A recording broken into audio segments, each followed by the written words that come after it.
Salam sejahtera bagi kita semua. Perkenalkan, nama saya Sebastian Spika dengan NIM 24101060. Saya dari Prodi PKK 1 semester 1. Di sini saya akan menjelaskan pertemuan yang ke-6, yaitu struktur sosial. Struktur sosial adalah pola-pola organisasi dan hubungan yang mengatur interaksi antara individu dan kelompok dalam masyarakat.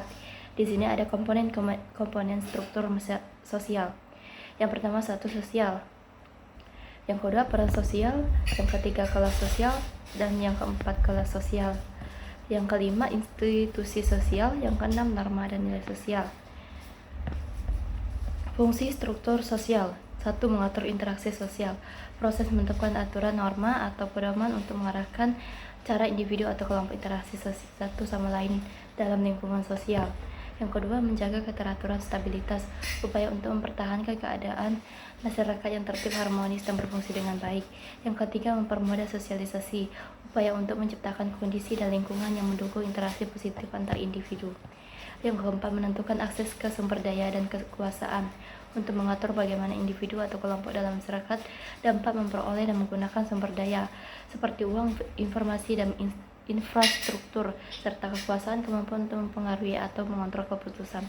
Yang kelima, mengintegrasikan individu ke dalam masyarakat, proses yang bertujuan untuk memasukkan individu atau kelompok ke dalam struktur sosial yang lebih besar, sehingga mereka dapat berkontribusi dan berpartisipasi dalam kehidupan masyarakat. Karena menanggapi perubahan sosial, merujuk pada cara individu, kelompok, atau masyarakat dalam menghadapi dan berpartisipasi terhadap perubahan yang terjadi di lingkungan sosial, budaya, ekonomi, atau politik. Jenis-jenis struktur sosial. 1.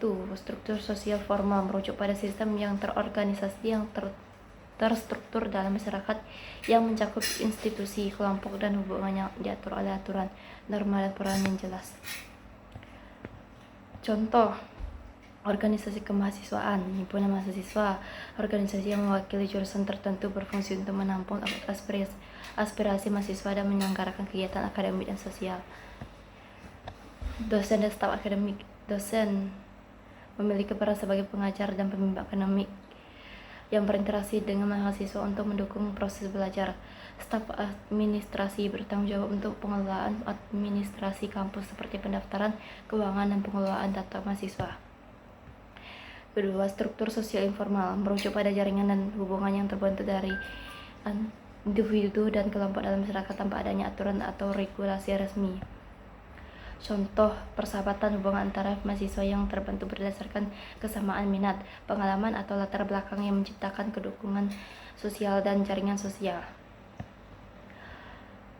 Struktur sosial informal sangat penting dalam menciptakan ikatan sosial yang kuat di kampus, mendukung pengalaman akademik dan sosial mahasiswa secara keseluruhan.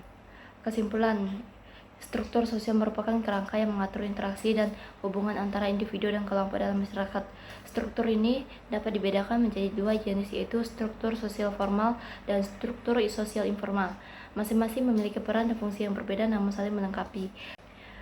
Struktur sosial sangat penting dalam membentuk interaksi sosial, mengatur perilaku individu, dan menciptakan lingkungan yang mendukung pembangunan masyarakat yang seimbang dan harmonis.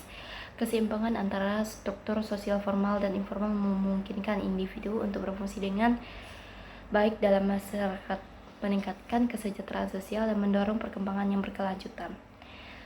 Baik, terima kasih. Hanya ini hasil resum saya. Sekian dan terima kasih.